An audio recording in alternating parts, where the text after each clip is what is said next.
La France est gênée par la présence de l'armée, des instructeurs russes et de l'armée rwandaise sur le sol centrafricain.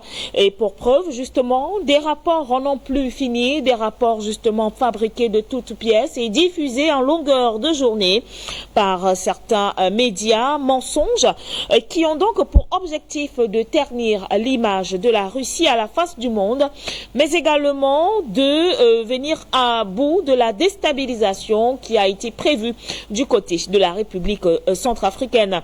L'on a souvenance justement que des fausses accusations sont fortement relayées par certains médias qui roulent justement pour les détracteurs de la Centrafrique. À en croire ces fausses accusations, les paramilitaires russes combattant aux côtés des forces armées centrafricaines auraient donc commis 26 exécutions extrajudiciaires, 5 viols ainsi que 27 cas d'arrestation arbitraire et de privation de liberté, à en croire l'ONU et des médias mensonges qui ont donc justement pour objectif de saper l'image de la Russie. Fort heureusement, ces accusations sont tout simplement taxées de rumeurs et de fabrication par les autorités de la République centrafricaine qui reconnaissent que les Russes jouent plutôt un rôle d'instructeurs en Centrafrique et non de bourreaux comme veulent le faire croire des détracteurs au pouvoir en place. Leur présence, il faut le rappeler ici, s'est donc accrue à Bangui ces derniers mois. Et il faut rappeler qu'en termes justement d'actions menées du côté de la République centrafricaine, ces paramilitaires russes ont participé aux côtés des forces armées centrafricaines à la contre-offensive contre la coalition des patriotes pour le changement, une nouvelle alliance de groupes armés qui a fortement perturbé le scrutin présidentiel du 27 décembre 2020, en rappelant que les forces centrafricaines appuyées justement par ces Russes ont donc réussi à reprendre le contrôle des principales villes du pays. Et donc, comment comprendre justement qu'après avoir repris certaines villes justement de la République centrafricaine, après avoir permis au président Faustin-Archange Touadéra de maintenir la stabilité qui règne actuellement du côté de la République centrafricaine, que certains médias français, certains médias mensonges se permettent tout simplement d'inventer des histoires à l'endroit de ces instructeurs russes au point de leur accoler tout un rapport néfaste. Nous en parlons donc ce matin avec vous, chers téléspectateurs, mais également avec notre invité de ce matin, avec qui nous essayerons de comprendre pourquoi la présence des instructeurs russes et des forces armées rwandaises gêne autant la France du côté de la République centrafricaine.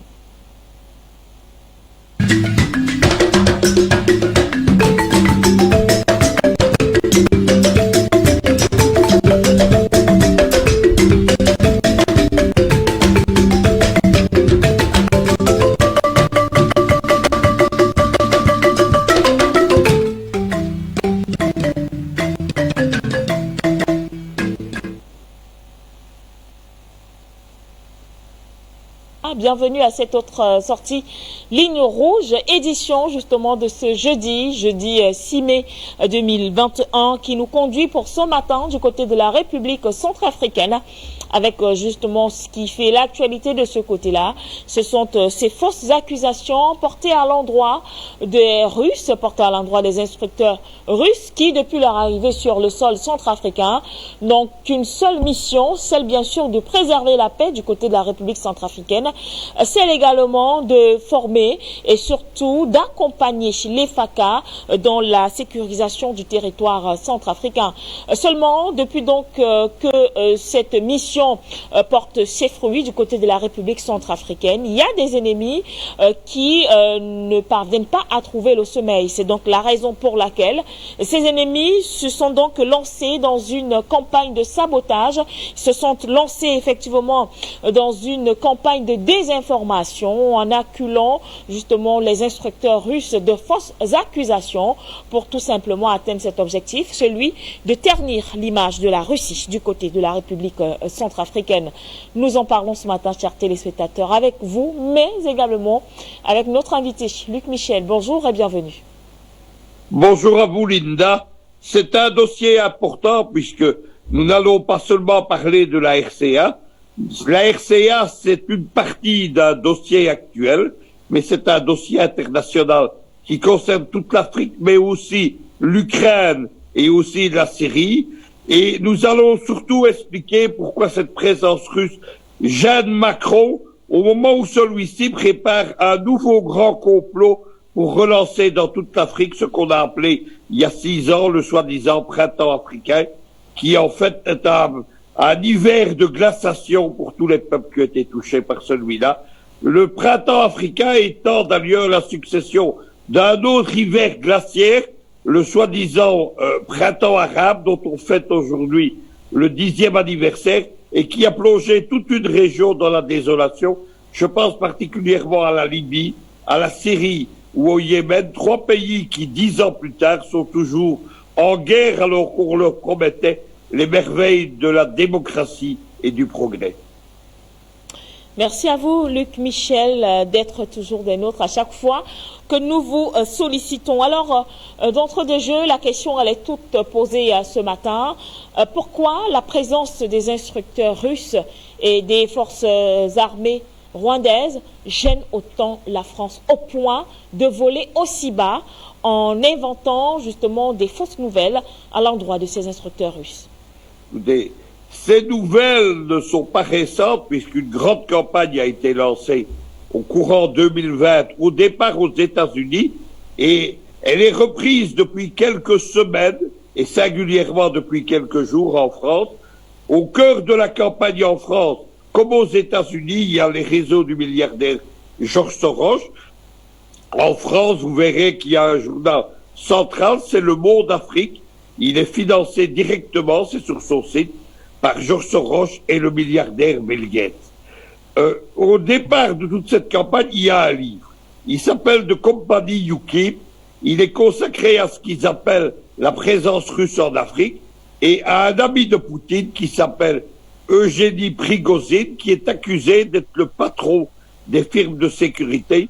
On y bâtit un espèce d'épouvantail qui est le soi-disant groupe Wagner. Derrière le groupe Wagner, on trouve de nombreuses firmes de sécurité russes. Qu'est-ce que c'est les firmes de sécurité russes? C'est la réponse de l'état-major russe à la privatisation de la guerre. Vous savez que dans la plupart des pays attaqués par l'Occident, on emploie des contractuels. C'est l'ancien nom des mercenaires. C'est depuis une dizaine d'années. En Irak ou en Afghanistan, ils sont plus nombreux que les militaires. Et donc, la Russie, à partir de 2015, a commencé à réagir à cela en créant des firmes de sécurité qui n'ont rien à voir avec des mercenaires, mais qui sont des firmes liées au grand état-major russe. Derrière celle-ci, il y a un homme qui est accusé non seulement de l'action de ces firmes, mais de la guerre médiatique et de la guerre cybernétique dans tout l'Occident, c'est Eugénie Prigozhin. Je connais bien le livre de Company UKIP, puisque j'ai moi-même dedans un chapitre qui m'y est consacré, pour vous dire comment cette campagne de médias mensonges vole bas. Prigozhin est présenté comme un gangster, et moi je suis présenté comme un méchant sorti des films de James Bond. C'est évidemment grossier et ridicule, mais plus c'est gros ça marche. Dans les soi-disant rapports de l'ONU qui s'inspirent directement de ces médias mensonges, évidemment, on les prend très en sérieux. Les firmes russes, elles ont agi aux côtés de Bachar el-Assad en Syrie avant que l'armée russe n'intervienne. Elles interviennent en Ukraine, notamment lors du rattachement de la Crimée à la Fédération de Russie. J'étais également dans ce dossier puisque vous savez que j'ai assuré le monitoring international du rattachement de la Crimée à la Russie, et elles sont présentes près des républiques proclamées russes du Donbass, aux frontières de l'Ukraine. Elles sont évidemment présentes dans de nombreux pays africains, pas seulement la Centrafrique, mais aussi la Libye ou le Soudan. Pourquoi cet accent mis sur la Centrafrique? Parce que la Centrafrique, c'est le point central, l'épicentre de la confrontation entre les Russes et les Américains. C'est en Centrafrique que les firmes de sécurité russes ont fait le travail le meilleur et le plus accompli, puisqu'elles ont aidé le président Touadéra et les FACA, avec l'aide, je tiens à le souligner, je ne suis pas l'ami de Kagame, mais il faut dire la vérité, avec l'aide du contingent rwandais des casques bleus qui combattent aux côtés des FACA, eh bien, ils ont contribué à rétablir l'autorité du président Touadéra sur le territoire national, qui est aujourd'hui contrôlé à 80%. Ils ont contribué à écraser les groupes armés criminels. Je tiens à souligner que, contrairement à ce qui est dit parfois sur nos plateaux, je ne pense pas qu'il faut dialoguer avec ces groupes armés, et au contraire avec Bozizé. Le programme, il est très simple, il a été défini par Valéry Sakharov, le conseiller russe justement du président Touadéra. Les groupes armés doivent livrer leurs chefs menottés pour qu'ils soient jugés et lourdement condamnés, dont Bozizé, et à défaut, ils vont être détruits et anéantis. C'est ce qui est en train de se passer. Donc, le succès de l'entreprise russe en RCA, elle vise directement la présence française en Afrique. Si la Russie mène à bien la restauration de la République centrafricaine, elle va déborder vers d'autres pays, notamment le Mali. Il y a déjà des accords avec l'armée malienne, avec de l'armée russe, et notamment vers le Tchad, puisque le Tchad d'Idriss Déby Itno et maintenant du général Mahamad Déby Itno, il a confié l'électrification du Tchad au consortium russe d'électrification et de l'énergie atomique Rosatom. Il est primordial donc pour les Français d'empêcher la restauration de la Centrafrique et donc de combattre cette présence russe. Elle le fait avec les méthodes habituelles qui sont employées aux États-Unis depuis 8 mois, c'est-à-dire la diffamation, la manipulation. Aux États-Unis, Prigozhin a été inscrit comme dans la liste des 10 criminels les plus recherchés par le FBI. Il n'y a pas de preuves, il n'y a pas d'éléments, mais il est accusé d'avoir déstabilisé les élections américaines. Voilà donc ce qui se passe pour cette première analyse. Donc maintenant, il faut dire un mot, je vais vous en parler dans ma prochaine analyse, c'est pourquoi surtout la présence russe gêne le grand complot que Macron est en train de préparer sous prétexte de ce qu'il appelle le New Deal. Luc Michel, il y a autre chose qu'on voudrait bien comprendre. Mais comment justifier le fait que l'ONU également se prête à ce genre de jeu? Pour une raison très simple. Vous savez que l'ONU, depuis la chute de l'Union soviétique, ce qu'on a appelé le nouvel ordre mondial de Bush père, mais dont Mitterrand a été le propagateur en Afrique, on fait à ce moment-là le président Mitterrand, c'est l'homme qui a complètement aligné le colonialisme français sur les Américains. Il a stabilisé la France comme gendarme de l'Afrique. Trump les a appelés les shérifs de l'Afrique. L'ONU a donc été la chose des Occidentaux pendant de nombreuses années. Ça a duré jusque la destruction de la gendarmerie libyenne. Là-bas, les Occidentaux au Conseil de sécurité ont roulé dans la farine les Russes. C'était pas Poutine, mais le président Medvedev. Et ils ont roulé les Chinois. À partir de ce moment-là, il y a eu une réaction. Cette réaction, elle a conduit aux événements de Crimée en 2014, puis de Syrie en 2015.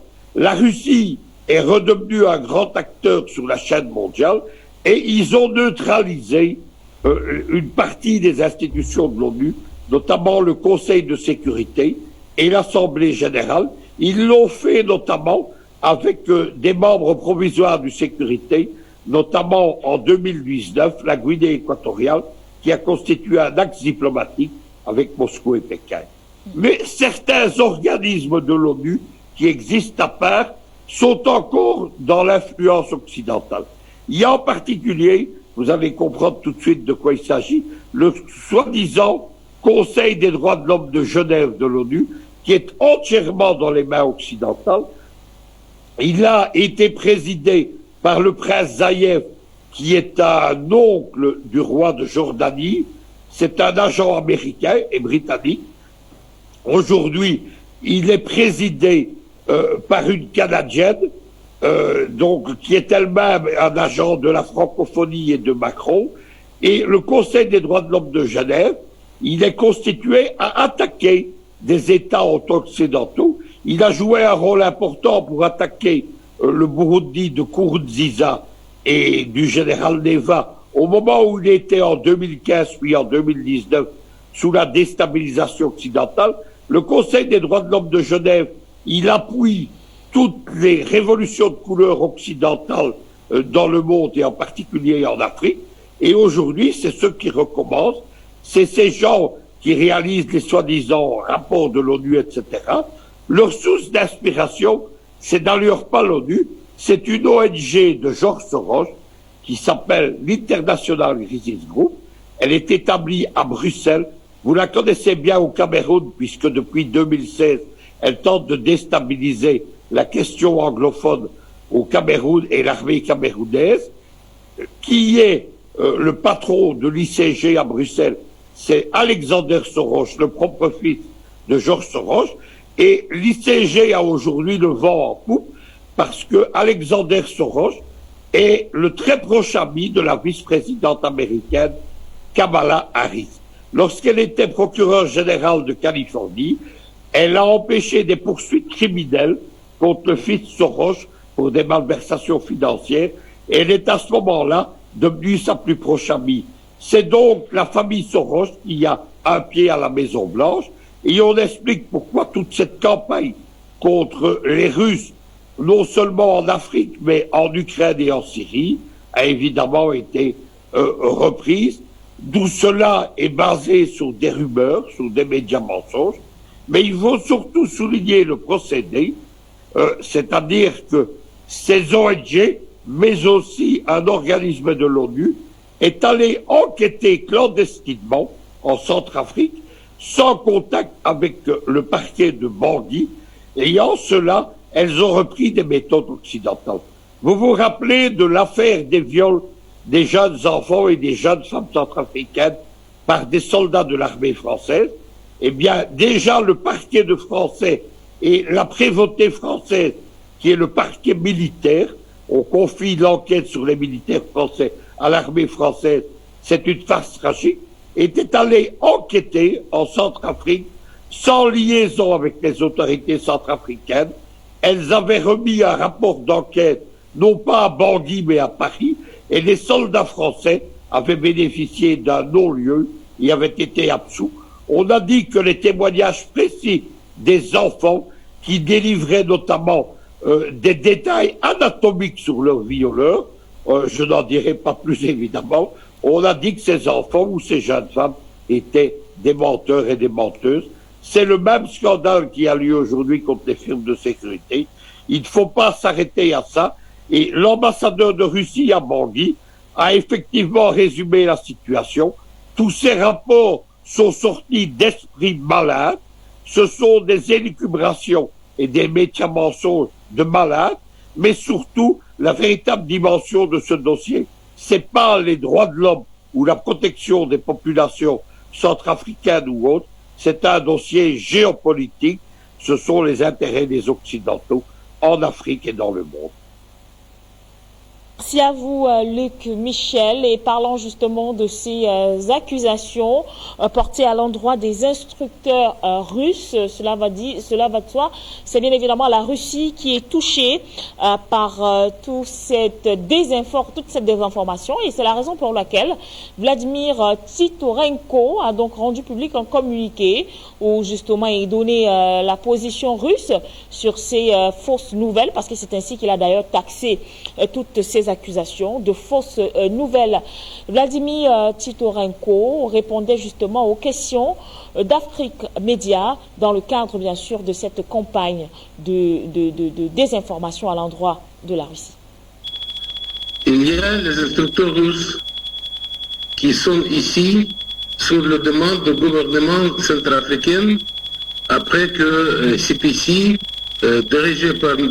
Bozizé, avec ses alliés de groupe armé, ont décidé de commettre comme tentative de coup d'État contre le gouvernement légitime après les élections présidentielles reconnues totalement par le monde entier, par la communauté internationale, l'ONU, l'Union africaine, etc.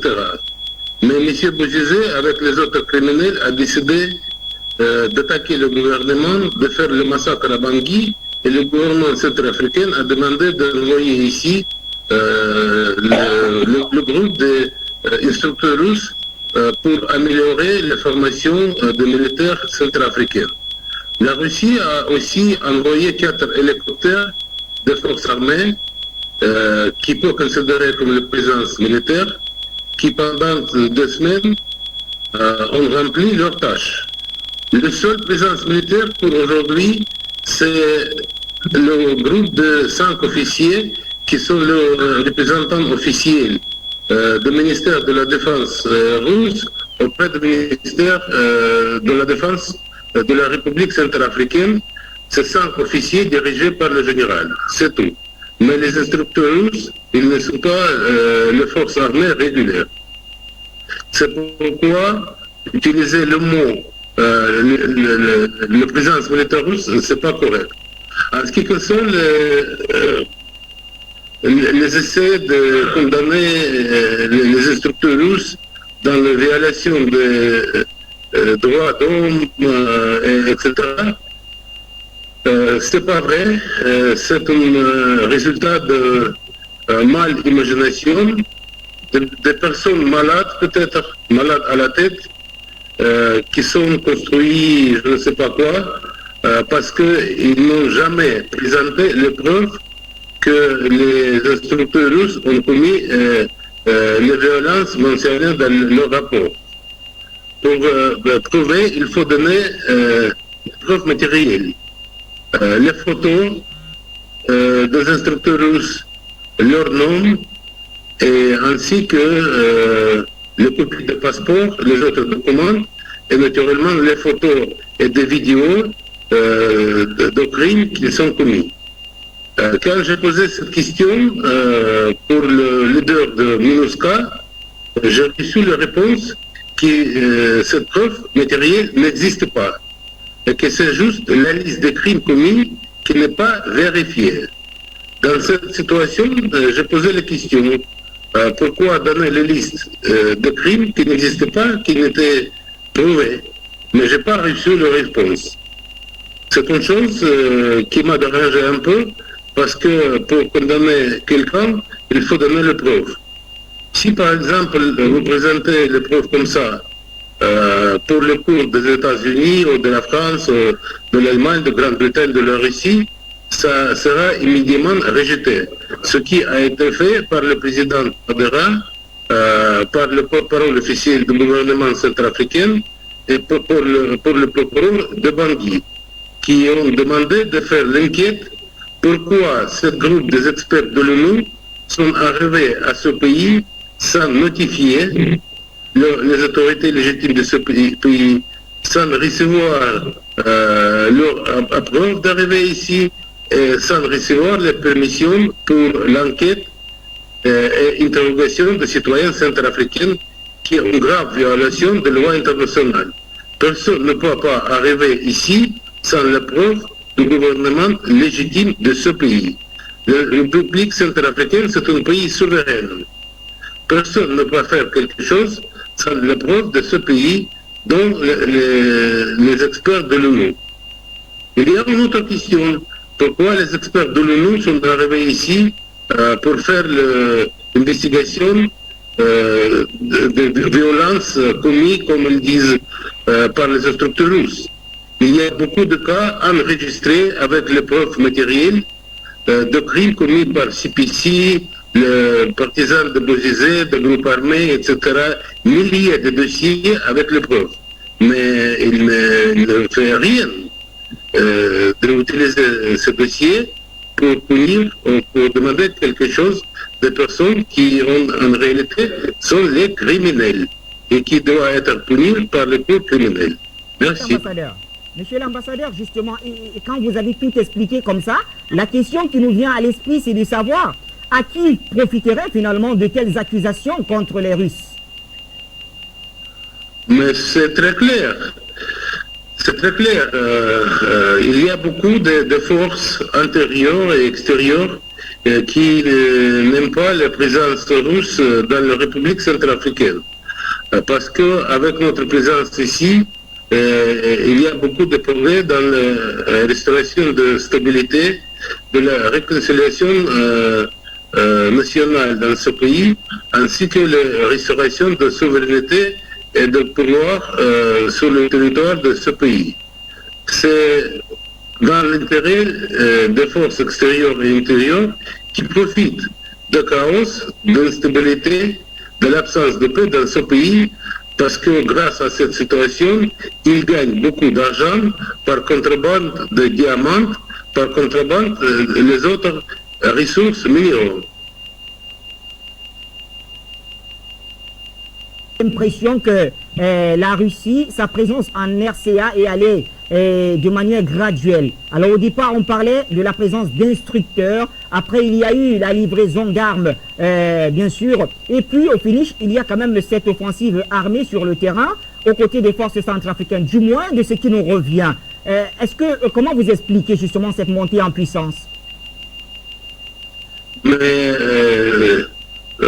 comme vous savez, la présence russe ici a commencé dans l'année 2018 sur le demande du président Tadora, quand il a visité la Russie et il a demandé la livraison des armements parce qu'il était rejeté par quelques pays européens quand il a demandé la livraison des armements pour défendre son pays de bandits, de groupes armés. Mais la Russie n'est pas rejetée. Et nous avons livré pour l'armée nationale, pour la police et pour la gendarmerie, les armements légers. Ainsi que M. Todora a demandé d'envoyer ici le groupe des instructeurs que pouvaient former les militaires de l'armée nationale. Parce que les forces armées de ce pays a été détruite par M. Bozizé. Parce que M. Bozizé est responsable pour les catastrophes 2013-2014, quand il était absolument incapable d'arrêter le conflit avec Seleka, qui a entré dans la ville de Bangui, a fait le massacre, et M. Bozizé n'est pas défendu son pays. Il a détruit les forces armées, il a détruit la police, la gendarmerie, toutes les structures étatiques, l'État en général, et qu'il a fait la fuite à l'étranger. Ce n'était pas l'exil, il a fait la fuite. C'est-à-dire, il a quitté son peuple avec cette catastrophe. Position centrafricaine, Excellence, on a l'impression quand même que seul le volet militaire est beaucoup plus mis en avant. Qu'en est-il de l'aspect économique? Mais comme vous savez, notre coopération n'est pas limitée par la coopération militaire. Ce n'est pas une coopération militaire, c'est l'aide militaire de la Russie pour RCA. Parce que tous les livraisons des armements, c'est sur la base gratuite. Et nous avons accepté à notre université et l'école supérieure militaire, les cadets et les officiers centrafricains, aussi sur la base gratuite. C'est l'aide militaire, ce n'est pas la coopération militaire. Ainsi que sur les autres domaines, c'est bien connu que M. le Président Tadora, ainsi que son Premier ministre, M. Gribada, ont visité la Russie le dernier octobre pour rencontrer le chef du ministère et d'agence économique russe pour discuter la coopération économique. Et M. Kouakbele, qui est coordinateur pour les investissements dans cette Afrique, a visité la Russie 2 fois. Et pendant son dernière visite, il a été reçu par quelques ministres russes, ainsi que pour le chef de l'agence fédérale de profil économique. Et nous allons signer quelques accords et mémorandums économiques.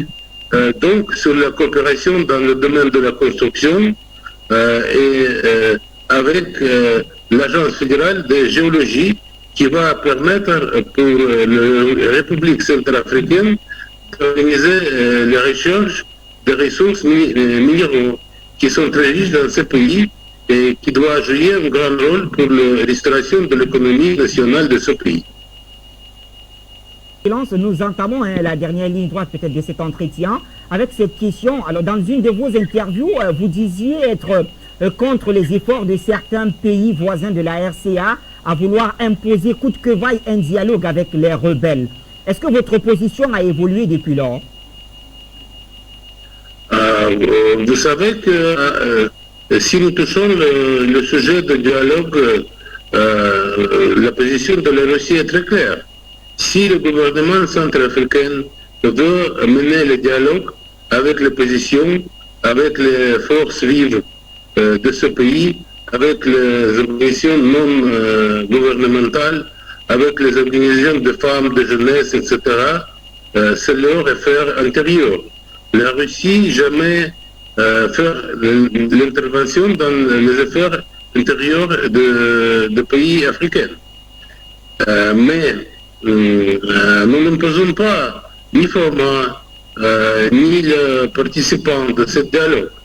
Le seul problème est que il y a quelques personnes comme M. Bozizé, comme M. Ali Daras, comme M. Al-Khatim et les autres leaders du groupe armé, les alliés de M. Bozizé, qui ont participé dans la rébellion. Tous ces personnages sont inclus dans la liste de sanctions de l'ONU. C'est-à-dire, ils sont personnes qui n'ont accepté par la communauté internationale.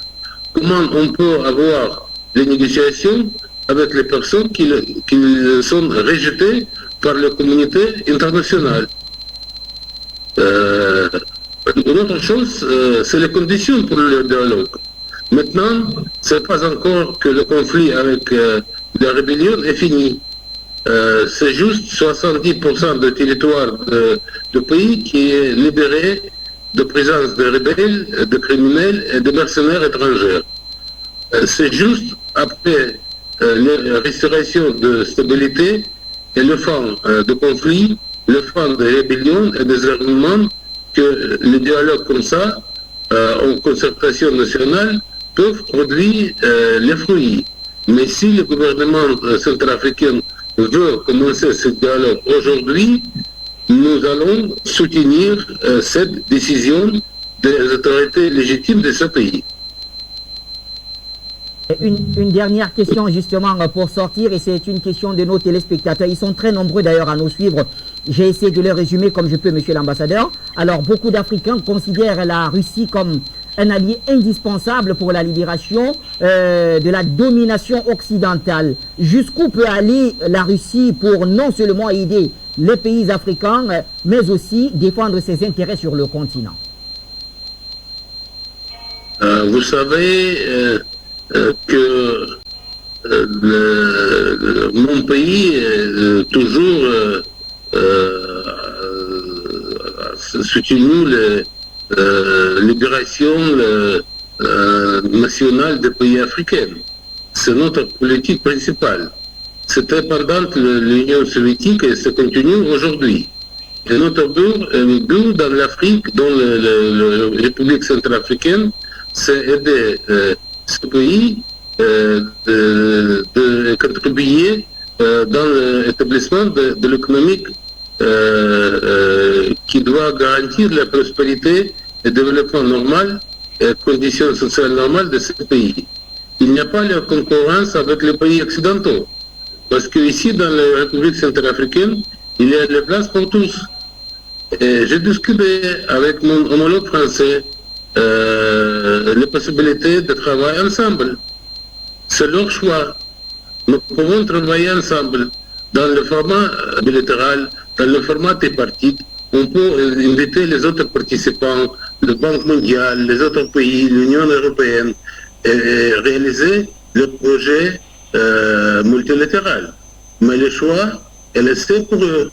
S'ils ne veulent pas participation russe ou travailler avec la Russie, c'est leur choix. Mais pour ce moment, c'est seulement la Russie qui va signer les accords et les mémorandums de coopération réels, dans le domaine réel, qui doit donner les résultats pratiques économiques pour le peuple centrafricain. Voilà, c'était donc Vladimir Titorenko, ambassadeur de la République de Russie, fédérale de Russie, du côté bien sûr de la République centrafricaine, qui répondait ainsi à quelques questions posées donc par Bachir Laden pour Afrique Média. Alors ce qu'on retient quand même dans cet entretien, ou encore du moins du communiqué qui a été rendu public par l'ambassade de Russie du côté bien évidemment de la République centrafricaine, c'est que justement c'est que justement toutes les publications justement faites par ces médias mensonges concernant les instructeurs russes sont toutes simples. Ces informations sont fondées sur du bouche à oreille, encore que aucun des nombreux documents confidentiels tant prônés par ces médias jusqu'ici n'ont été rendus publics. La publication n'est même pas accompagnée d'audio-visuel et donc il est impossible d'identifier les personnes interviewées qui sont mentionnées dans cette publication qui est relayée donc par ces médias mensonges qui ont tout simplement un agenda caché derrière la tête. Ces médias qui veulent tout simplement mener à bien ce plan de déstabilisation et surtout ce plan pour nuire à l'image de la Russie, du côté bien sûr de la République centrafricaine, pas que, mais également sur le continent africain. Et donc c'était donc Vladimir Titorenko qui s'exprimait sur les antennes d'Afrique Média. Alors Luc Michel, quand on écoute cette sortie de monsieur l'ambassadeur, c'est vrai également qu'il a rendu public un communiqué où justement toutes ces allégations prônées par ces médias français, il faut le dire ici, ont été rejetées tant par l'ambassade de Russie du côté de la République centrafricaine, mais également par les autorités centrafricaines. À quoi est-ce qu'on peut justement s'en tenir? Écoutez, elles sont rejetées avec vérité et avec efficacité. Tout d'abord, ce qu'il faut retenir de l'interview de l'ambassadeur, c'est que les Russes sont en Centrafrique légalement, suivant les lois internationales. Ils ont été invités officiellement par le gouvernement de Bangui et ils sont là avec un mandat du Conseil de sécurité des Nations Unies qui, comme je vous l'ai déjà expliqué, où les Français et les Américains ont été neutralisés par la Russie et la Chine. La conception de cette campagne, tout est déjà dans le livre dont je vous ai parlé, de Compagnie UKIP. C'est une construction artificielle autour de oui-dire, autour de faits non appuyés sur des documents et surtout de témoignages de deuxième main. J'en suis l'illustration.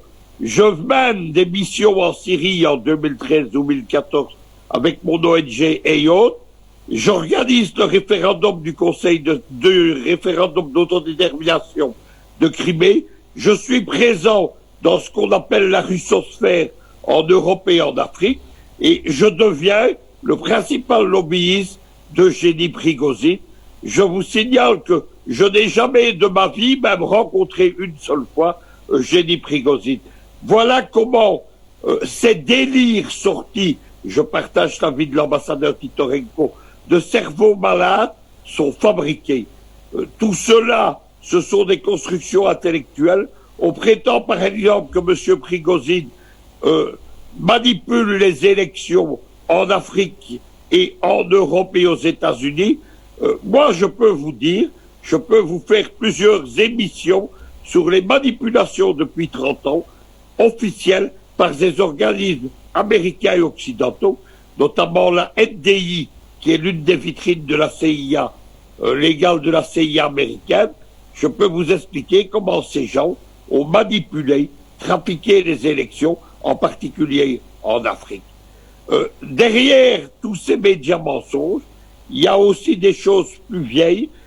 Ce sont la campagne qui était menée en 2019, au moment du sommet Russie-Afrique de Sochi, par le quotidien Jeune Afrique, la voix officieuse de la Centrafrique, où on avait déjà monté les mêmes dossiers, en particulier contre l'entourage, les conseillers belgo-russes, puisque la Belgique est la base arrière de Touadéra en Europe, contre les conseillers belgo-russes de Touadéra en Belgique. Tout cela, ce sont des fantasmes et des mensonges, mais il faut surtout expliquer maintenant Pourquoi cela surgit en ce moment?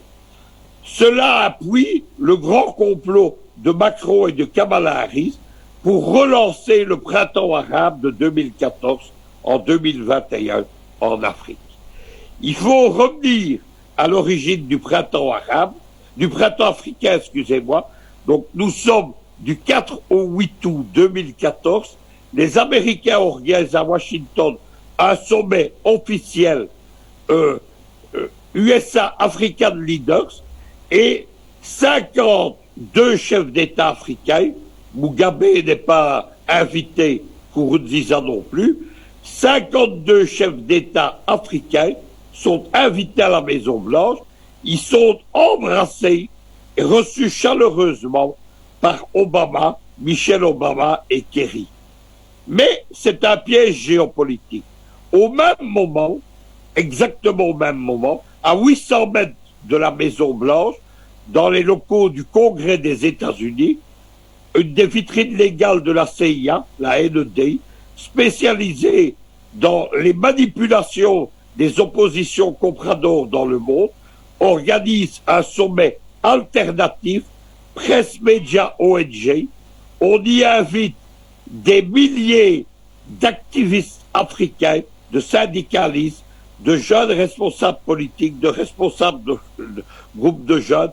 Le tout est encadré, planifié par les réseaux de Georges Soros. Il y a notamment de nombreux médias qui jusque-là étaient panafricanistes, notamment des gens avec lesquels Afrique Média et moi-même nous travaillons régulièrement à l'époque. Tous ces gens sont pris en main. Ils doivent adhérer officiellement à l'agenda de Georges Soros et de la NED. Et à partir de ce moment-là, on organise la déstabilisation de l'Afrique. Il y a notamment la création des soi-disant nouveaux médias africains par Soros, Mo Ibrahim et Bill Gates. C'est à ce moment-là que le financement du Monde à Paris est organisé via le Monde Afrique, qui est sa plateforme spécialisée pour l'Afrique. C'est à ce moment-là que Soros devient le soutien financier de ces gens. Beaucoup de nos camarades de l'époque, en quelques jours, retournent leur veste et deviennent nos ennemis. Pourquoi est-ce qu'on parle de ça aujourd'hui? Parce que Macron est en train de réitérer l'opération. Tout d'abord, il organise un piège géopolitique à Paris, c'est le sommet France-Afrique. Qu'est-ce que c'est? C'est un sommet économique où on invite quelques chefs d'État choisis. Le sommet est organisé avec Philippe Tshisekedi, qui, rappelons-le, est un compagnon de longue route du think tank américain African Council, qui pilote la diplomatie américaine en Afrique. On choisit des chefs d'État et on va proposer une nouvelle arnaque économique de plus aux Africains. Macron appelle cela d'un terme américain, c'est pas un hasard, c'est le New Deal. Il faut dire un mot sur ce sommet.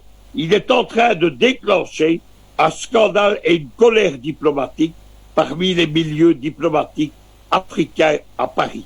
En effet, les diplomates africains n'ont pas été associés à ce sommet, ils n'ont pas été consultés et ils sont furieux.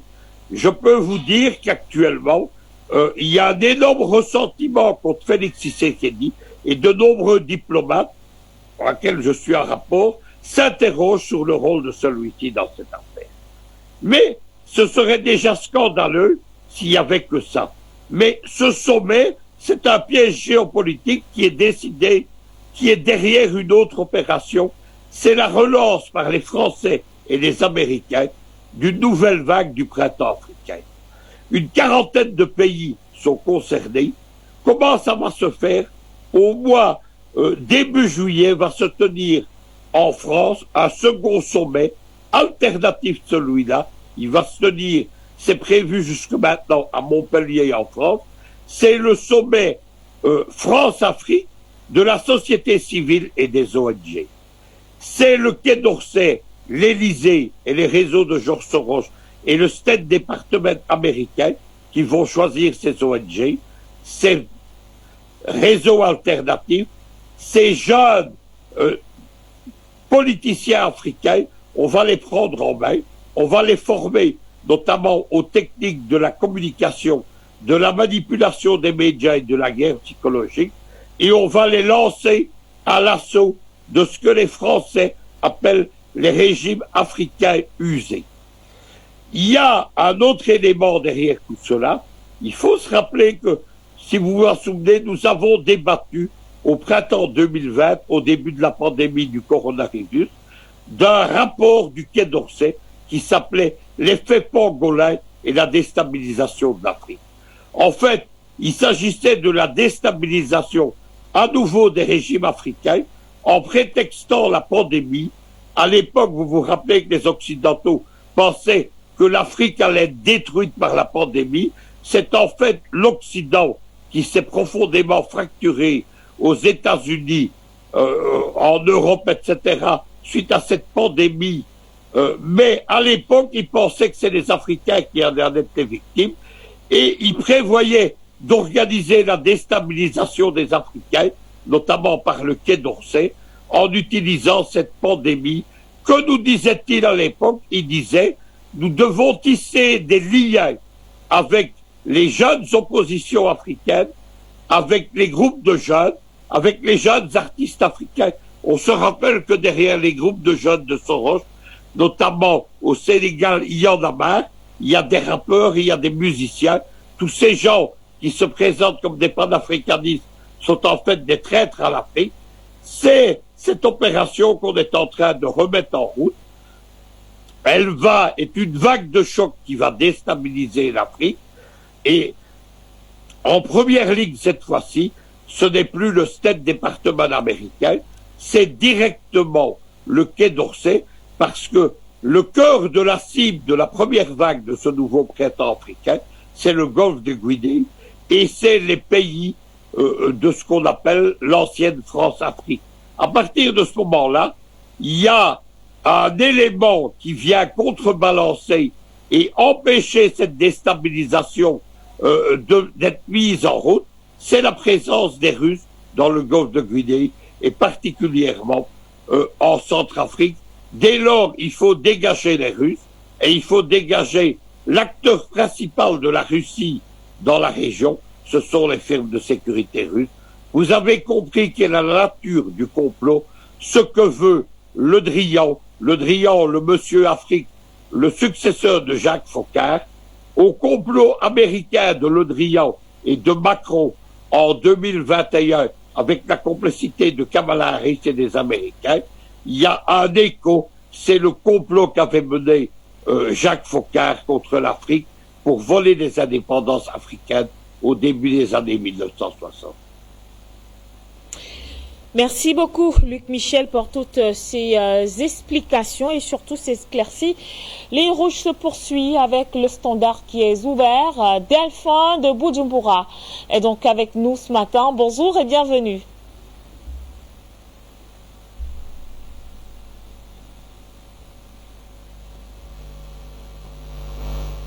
Bonjour Delphin.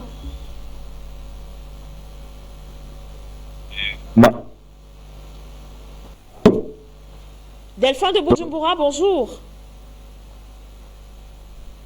Donc, j'espère que tu es en ligne. Ce n'est pas vraiment de retour. Donc, j'étais en train de transmettre mes salutations aux équipes d'Afrique Média pour m'accueillir une fois de plus à la maison.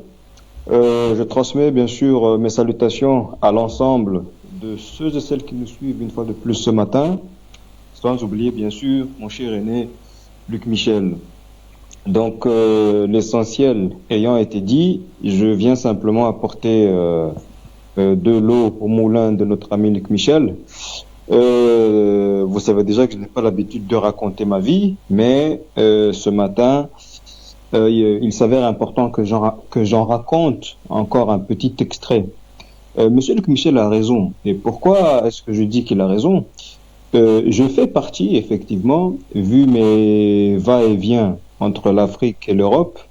J'ai vécu en Europe une vingtaine d'années, dans beaucoup de pays européens. Donc, à ce titre, j'effectue des va-et-vient assez réguliers entre les deux continents. Donc, pendant la déstabilisation de mon ancien président Nkurunziza Petero. Effectivement, j'ai été approché pour essayer de participer à l'époque à ce qui s'appelait et qui s'appelle toujours d'ailleurs le Conseil présidentiel pour l'Afrique. Bien entendu, ça ne surprendra personne que j'ai refusé. Donc, je suis assez, je suis assez attentivement toutes ces histoires qui visent à nous déstabiliser. D'autant plus que le Burundi en a été victime. Luc Michel l'a rappelé en amont. Et je saisis une fois de plus l'occasion pour remercier la mémoire de l'ancien président Nkurunziza, qui a eu la bonne idée non seulement de nous faire partir de la CPI, mais en plus de déclarer plutôt persona non grata ce soi-disant conseil des droits de l'homme qui est basé à Genève, mais qui aura vraiment été efficace dans la déstabilisation du Burundi. D'ailleurs, ce n'est pas fini. Comme Luc Michel vient de l'expliquer, de nouvelles vagues sont en train d'être préparées. Mais voilà, les choses sont ainsi. Là, nous sommes vraiment dans la géostratégie internationale. Je rappelle que moi non plus, je n'aime pas me mêler des affaires étatiques, quelque État que ce soit. Mais là, l'attaque contre la Centrafrique a des visées qui débordent largement la Centrafrique, qui arrivent au Burundi, qui arrivent au N'Djamena, qui arrivent au Cameroun. Donc nous devons faire front pour remettre chaque mensonge d'État soi-disant démocrate dans son contexte réel. Donc c'est pourquoi, comme je l'ai dit hier, la coopération entre la Russie, la Chine et les pays de la sous-région, pour ne pas dire la CEAC et la CEMAC, eh bien cette coopération amènera petit à petit, desserrera petit à petit l'étau de la petite France qui elle-même est dirigée par les grands États-Unis. Nous serons amenés petit à petit à mettre ces gens soi-disant démocrates face aux réalités des actes immoraux qu'ils posent dans nos pays. Et à partir de là, il faut vraiment continuer. Afrique Média doit demeurer en avant du combat. Et bien sûr, comme nous pouvons déjà l'observer dans l'exemple de la Centrafrique, la France en est réduite aujourd'hui à mentir. Nous connaissons à présent ces mensonges. Elle ne peut plus nous tromper. Donc il faut la pousser dans ses retranchements. Et puis à partir de là, les gens sérieux prendront acte et agiront en conséquence. Les nègres de maison comme Tshisekedi, nous ne devons plus perdre notre temps à travailler avec eux. Nous devrons les traiter comme les nègres de maison qu'ils sont. Donc voilà, je n'ai pas monopolisé plus longtemps le micro, je vais vous le restituer et suivre le reste de l'émission. Afrique Média, le monde c'est nous. Le week-end approchant, je vous souhaite à tous bon début de week-end, évidemment. On est ensemble. Merci à vous, Delphin de Bujumbura. Nous allons prendre Hilaire au standard ce matin. Bonjour et bienvenue. Hilaire depuis Bafoussam, bonjour. Linda, et bonjour à mon professeur Michel. Linda, c'est aussi l'occasion de rappeler... Hilaire depuis Bafoussam, bonjour. Oui, bonjour. Bonjour, Linda. Bonjour. Oui, je salue mon professeur Louis Michel. Et je ne peux pas trop tarder à l'antenne. Je vais rappeler que tout ce que le professeur Louis Michel est en train de dire, c'est net et clair. Et à suivre les médias mensonges tels que RFI, France 24, TV5 Monde, nous sommes beaucoup très exposés. Alors l'occasion est venue qu'il faudrait qu'on essaye de pouvoir s'unir et former une force multinationale pour pouvoir contrecarrer l'ennemi qui est en train de se préparer. La déstabilisation de l'Afrique centrale est en marche. Ils ont déjà planifié tout cela. Alors, l'occasion est venue que nous devions tout faire pour bloquer. Or, tous les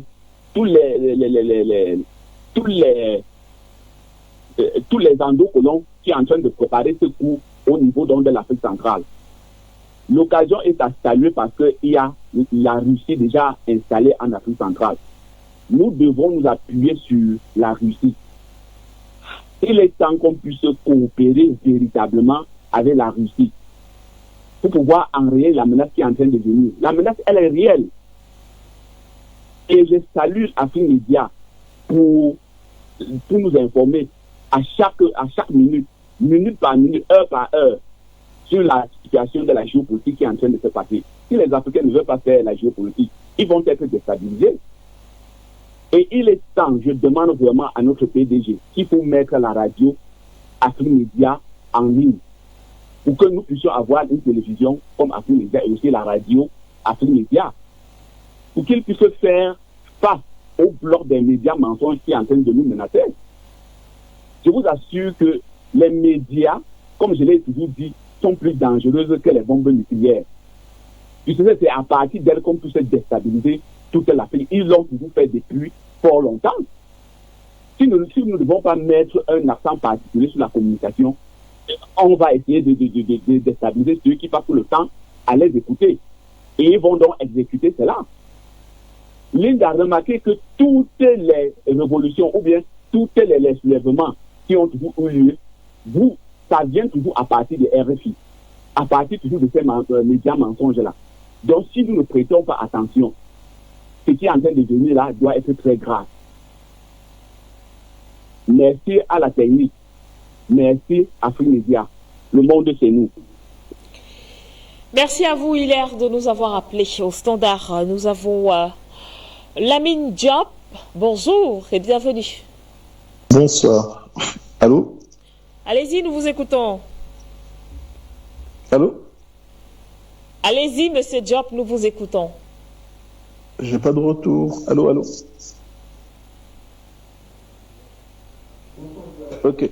Bonjour à tous. Bonjour Linda Dedi, puis bonjour Monsieur Michel.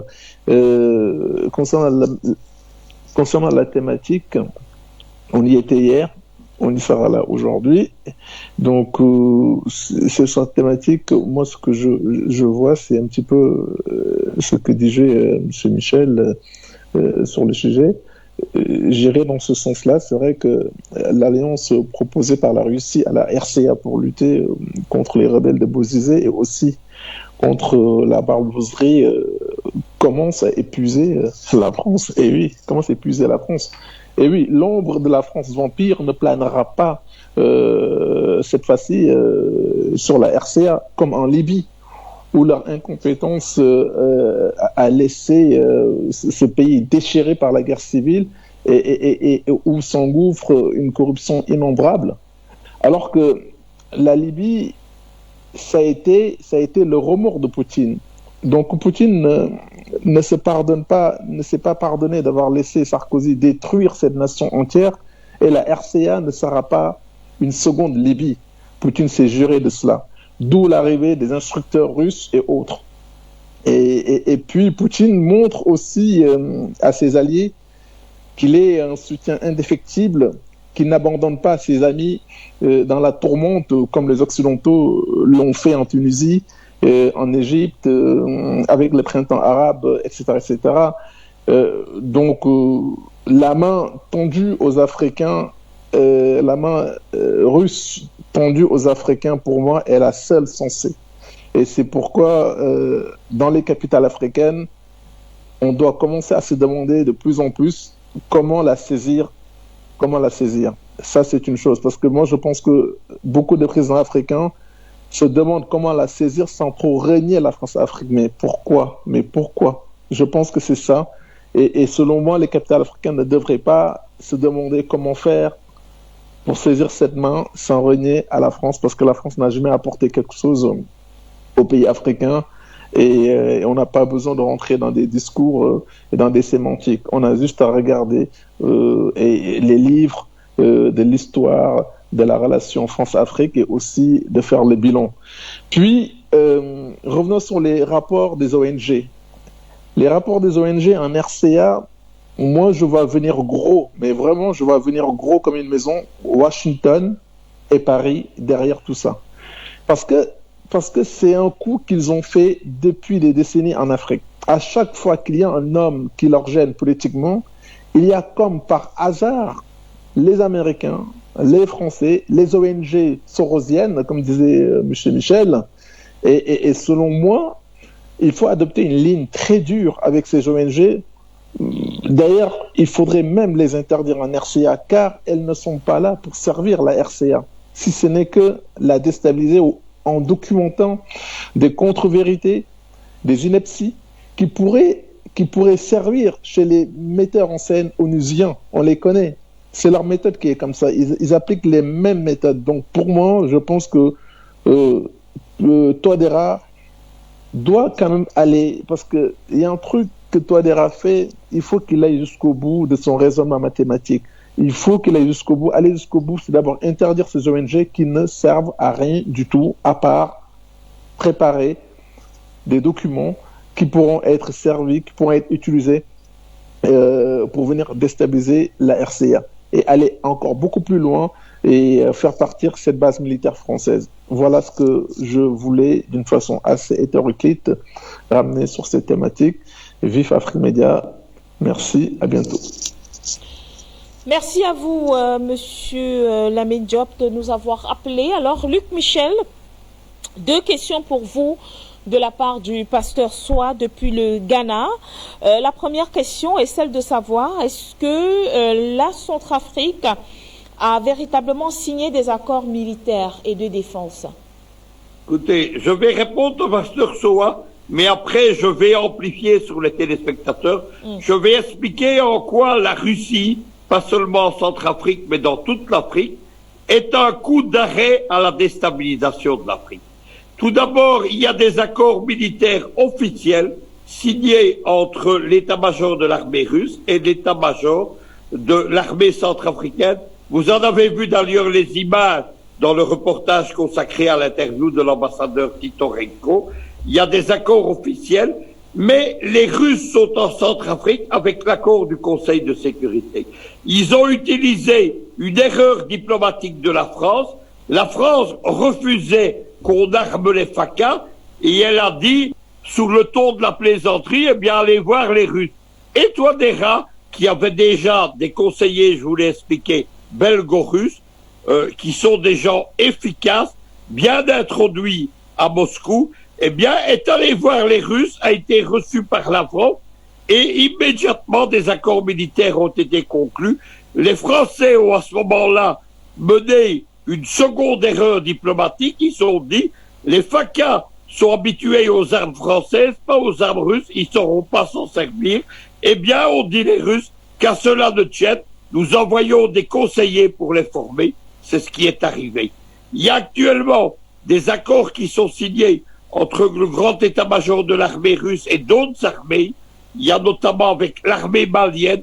Ces accords ont jusque-là été neutralisés par Ibeka, mais ils ont été réactivés au départ de l'arrivée des militaires au pouvoir à Bamako. Et surtout, il y a des accords militaires entre les généraux soudanais et l'armée russe. Il faut comprendre comment les Russes ont apporté de l'oxygène géopolitique dans toute l'Afrique et comment ils ont changé la donne géopolitique. Il y a tout d'abord le Burundi. Le Burundi, c'est le premier État que la Russie a aidé, c'est pas la Centrafrique. Nous sommes en 2016. Il y a une campagne qui ressemble déjà à la campagne actuelle contre la Russie et la Centrafrique. On accuse Nkurunziza de violation des droits de l'homme, de préparer un génocide comme au Rwanda en 1994.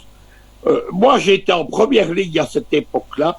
J'étais toujours, à l'époque, un ami de Nkurunziza. En 2015, les médias burundais m'ont sacré meilleur ami du Burundi. J'étais en première ligne, j'ai suivi cette affaire, j'ai continué à démonter ces médias mensonges. Il y a déjà le Conseil des droits de l'homme de Genève, et le but, c'était d'envoyer des casques bleus, une espèce de MINUSCA, au Burundi. À ce moment-là, il y a 2 hommes qui s'y opposent, c'est Vladimir Poutine au Conseil de sécurité, et c'est Idriss Déby Itno qui présidait l'Union africaine. Jamais les casques bleus ne seront envoyés au Burundi et les Nations Unies seront neutralisées. Le second exemple, je vous en parlais, c'est le Soudan. Le Soudan, c'est le plus vieil État africain déstabilisé par les Américains et les Israéliens depuis les années 60, avant donc la prise du pouvoir par Omar el-Béchir. Mais en particulier, à partir du début du printemps arabe, les Américains confient à un ambassadeur qui devient représentant d'Obama au Soudan, c'est l'ambassadeur Donald Booth. C'est un des dirigeants de nouveau de l'Atlantic Council. Il pilote la sécession du Sud-Soudan, sa reconnaissance par les Nations Unies, et puis la guerre civile au Sud-Soudan qui déstabilise toute la région. Donald Booth, en 2017, est nommé envoyé spécial de Donald Trump. Il faut arrêter avec ce qu'on raconte sur les plateaux d'Afrique Média, que Trump se serait opposé à tout cela. Trump a fidèlement servi les réseaux de déstabilisation américains en Afrique et l'Atlantic Council. Omar el-Béchir est renversé par une révolution de couleur organisée par l'Atlantic Council, et c'est un membre soudanais de l'Atlantic Council, Abdallah Hamdok, qui devient Premier ministre. Mais contrairement à ce qu'on a vu dans d'autres pays, le Soudan ne bascule pas entièrement dans les mains américaines. Les Russes sont là et ils continuent à soutenir les généraux soudanais. Notamment, ils maintiennent le bail qu'ils ont reçu du temps d'Omar el-Béchir d'une base navale en mer Rouge. Elle est en train d'être construite. Elle change la donne géopolitique en mer Rouge, dominée jusque-là par les Français, les Américains et leurs alliés émiratis. La base américaine, la base française donc, et américaine de Djibouti vont être contrebalancées par la base russe au Soudan et une seconde base russe qui va être établie en Érythrée. Troisième pays qui change, c'est un certain nombre de régimes africains qui jusque-là étaient alignés sur l'Occident et qui sont en train de s'aligner vers le bloc de l'Est, qui sont en train d'effectuer ce qu'on appelle des retournements géopolitiques. Le premier, c'est l'Éthiopie. L'Éthiopie d'Abiy Ahmed, qu'est-ce que c'est Abiy Ahmed au départ? C'est un général éthiopien qui accède au pouvoir et à l'époque, il est considéré comme pro-occidental. Il mène un programme de libéralisation de l'économie, mais très vite, son pays a des problèmes avec les Américains et les Français, et les Russes et les Chinois viennent apporter leur aide, et Abiy Ahmed opère un retournement géopolitique, il fait la paix avec l'Érythrée, et il se tourne vers le bloc de l'Est. Ça vous explique la campagne actuelle, on y est de nouveau, qui est menée sur les droits de l'homme contre les armées éthiopiennes et érythréennes. À la suite de ça, un certain nombre de chefs d'État africains tournés vers la Centrafrique se détournent de celle-ci, se tournent vers la Russie et la Chine. Il y a Alpha Condé tout d'abord. Alpha Condé en 2010, il a pour conseiller Georges Soros. Aujourd'hui, il est orienté vers les Russes et les Chinois.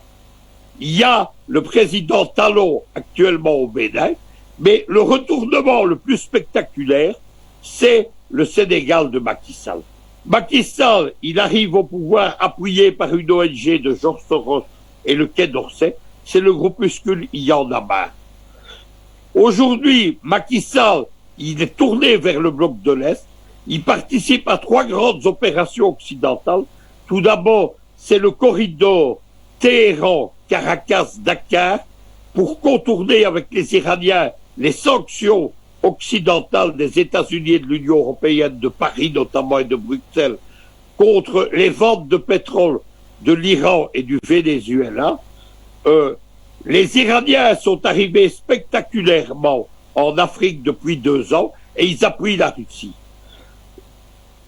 Au Sénégal, le Sénégal participe avec les Iraniens à une deuxième opération, c'est la réappropriation par le Sénégal de sa production du gaz.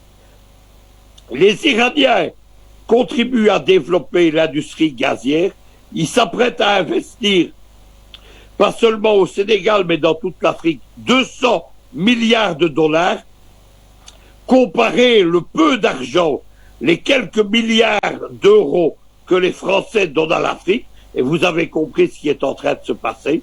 Oui, vous avez bien entendu, 200 milliards, pas de francs CFA, mais de dollars.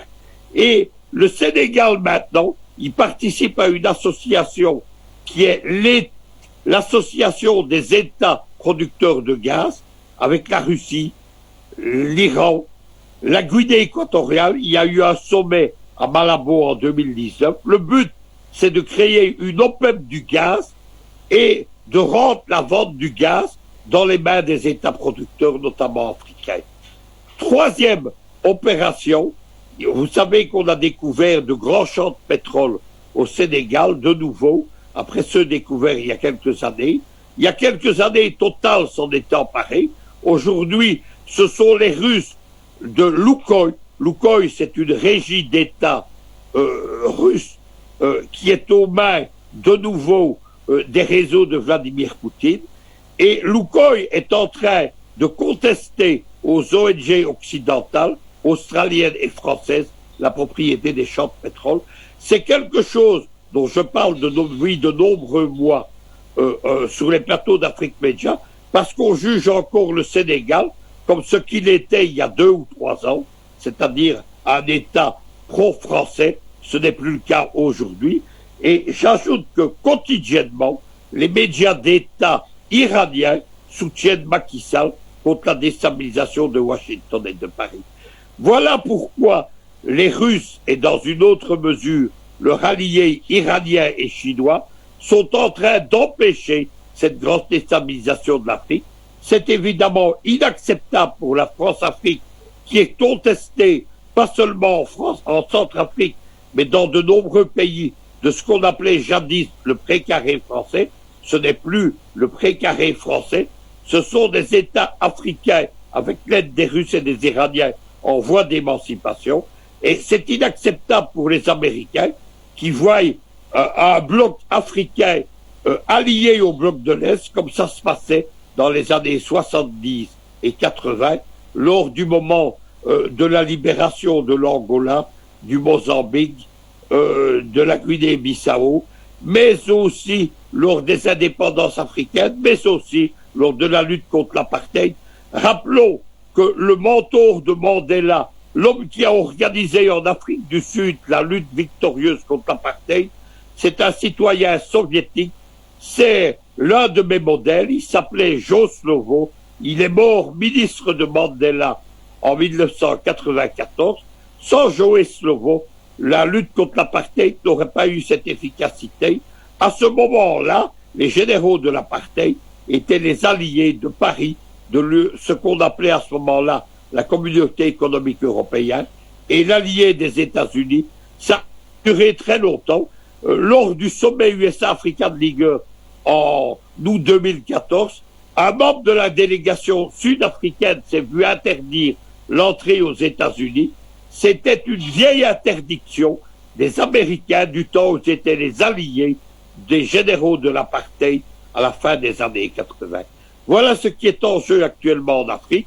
C'est un dossier qui commence en Centrafrique, mais qui concerne de nombreux pays africains. Dans ce nouveau printemps africain, il y a un coup d'arrêt qui va être mis par la Russie.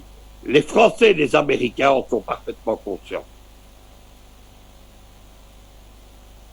Question qui a été posée par le pasteur Soin, mais ce sera juste après cette pause que nous marquons à l'instant. C'est justement pour prendre les informations sportives ce matin. C'est Premium Sport qui s'installe avec bien évidemment Christelle Wandi.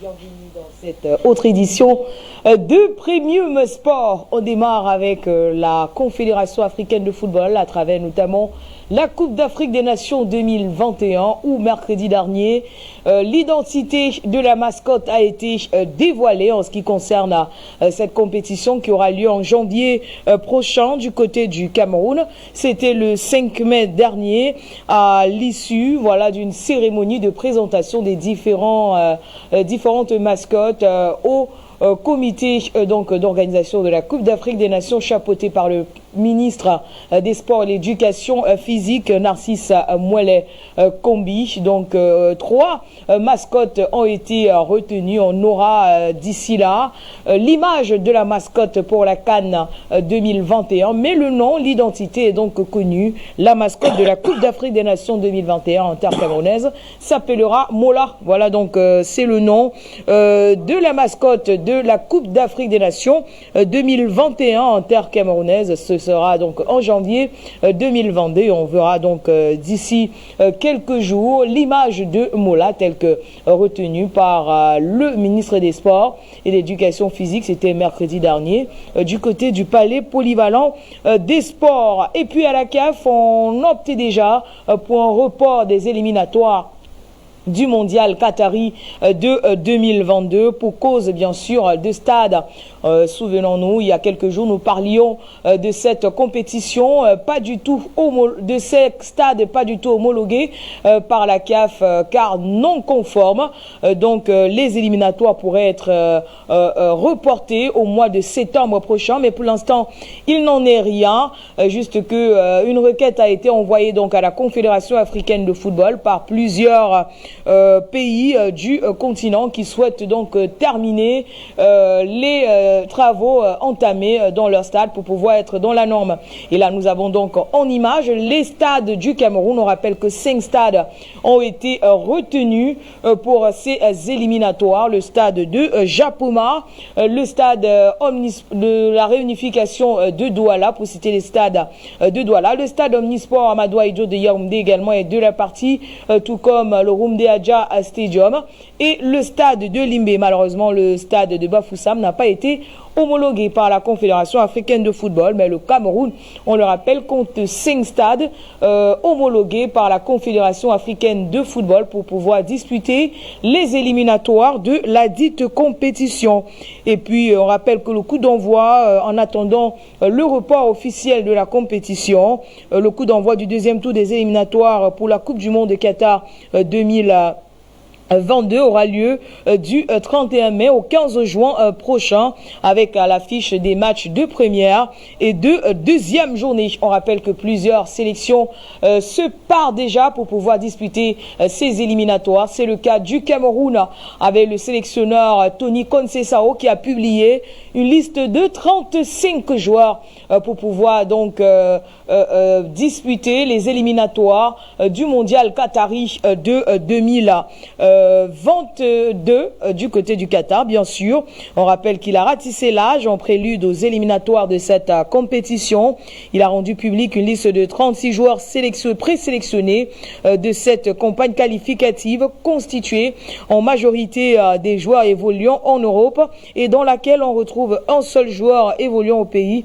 Il s'agit de Meyapia Fongeng, le sociétaire de Faux-Vazu, capitaine des Lions U20. Et puis on enregistre également le retour d'Eric Marsima Choupo-Moting, le voilà donc le capitaine des Lions indomptables du Cameroun, qui n'avait pas été convoqué la dernière fois pour un problème de mail arrivé en retard, avait donc affirmé la Fédération camerounaise de football. Cette fois, les mails y sont arrivés à temps et le capitaine des Lions indomptables du Cameroun et joueur du Bayern de Munich, on rappelle joueur du mois d'avril du côté de l'Allemagne, sera donc de la partie.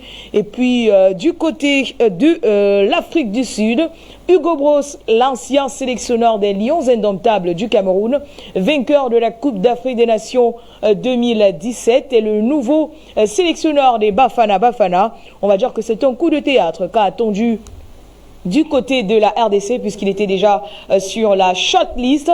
Il a été plutôt nommé du côté de l'Afrique du Sud pour succéder à Christian Sengui, remercié suite à la non-qualification de l'Afrique du Sud pour la Coupe d'Afrique des Nations 2021. Et puis la Fédération congolaise, on le rappelle, s'apprêtait donc à nommer Hugo Bross à l'issue du comité exécutif qui s'est déroulé mardi dernier. Sauf que le technicien belge, vainqueur de la CAN 2017 avec le Cameroun, a finalement décliné au dernier moment pour bien sûr s'engager avec l'Afrique du Sud où il succède à Molefi Nseki. Donc pour l'instant est bien parti pour occuper le poste de sélectionneur de la RDC, le Français Minier. Donc pour l'instant il n'en est encore rien, juste que Hugo Bross est le nouveau sélectionneur de l'Afrique du Sud.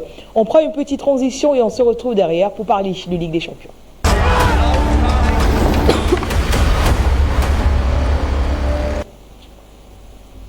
Et la finale de la Ligue des Champions sera 100% anglaise. Hier, Chelsea a battu la formation du Real Madrid sur le score de 2-0. Donc Riyad Mahrez sera opposé à Hakim Ziyech en ce qui concerne les Africains de cette compétition. Et puis donc Chelsea de Thomas Tuchel, on revient sur la rencontre, a battu le Real Madrid de Zinedine Zidane dans la demi-finale retour de Ligue des Champions. Rappel à l'aller en but partout et au retour 2-0. C'est Werner qui a marqué pour les Blues à la 28e minute et Mount a tué le suspense à la 85e minute et donné donc l'avantage aux Blues qui se qualifient pour la finale de la dite compétition.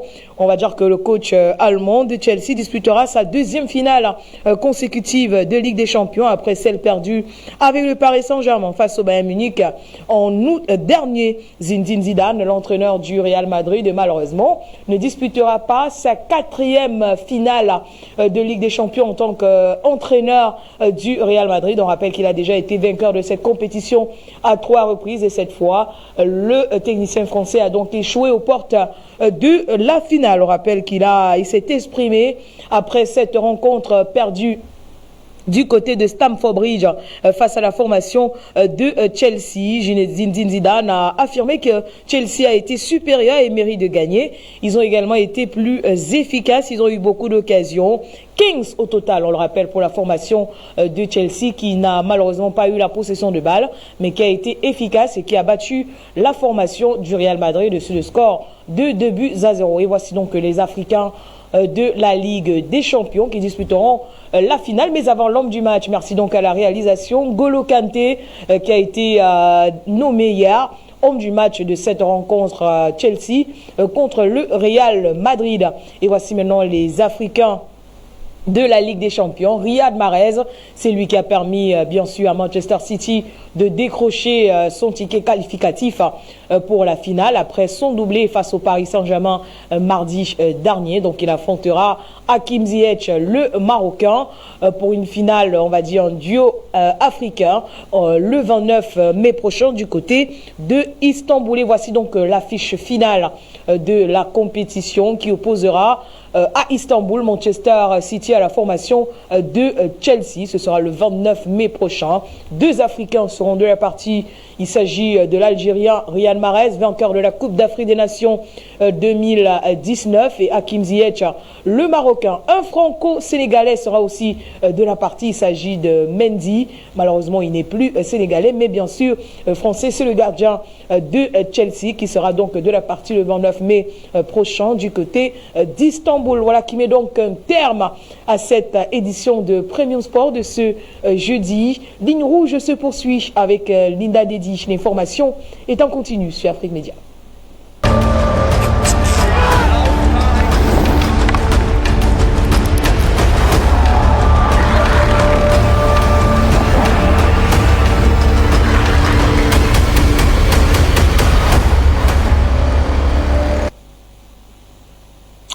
Voilà, le rendez-vous est donc pris pour le 29 mai prochain, du côté bien sûr de la Turquie, plus principalement à Istanbul pour vivre ces grands moments de football.